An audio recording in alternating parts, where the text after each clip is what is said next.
Lira desa Korps Adiaksa usut dugaan penyelewengan anggaran desa di SBT. Lembaga Swadaya Masyarakat Lumbung Informasi Rakyat atau Lira Maluku meminta jajaran Korps Adiaksa mengusut kasus dugaan korupsi di beberapa desa di Kabupaten Seram bagian timur atau SBT. Hal ini disampaikan Lira saat menggelar aksi demonstrasi di depan kantor Kejaksaan Tinggi Maluku pada Jumat 31 Mei 2024. Dalam aksi itu, para demonstran menyampaikan adanya dugaan penyelewengan anggaran antara lain di Desa Administratif Rumdurun, Kecamatan Wakate, Desa Administratif Loko, Kecamatan Pulau Gorom, dan Desa Administratif Kufar, Kecamatan Totok Tulu.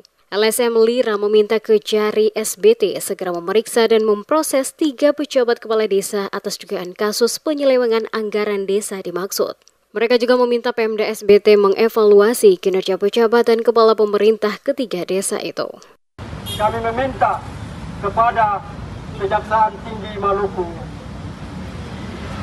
agar mendesak pihak Inspektorat Kabupaten Seram bagian Timur untuk mengevaluasi kinerja Kepala Desa Administratif Rumah Durun, Kecamatan Wakate.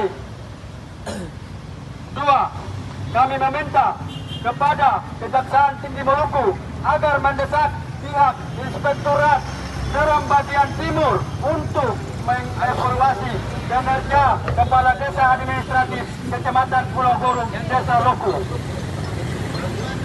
3.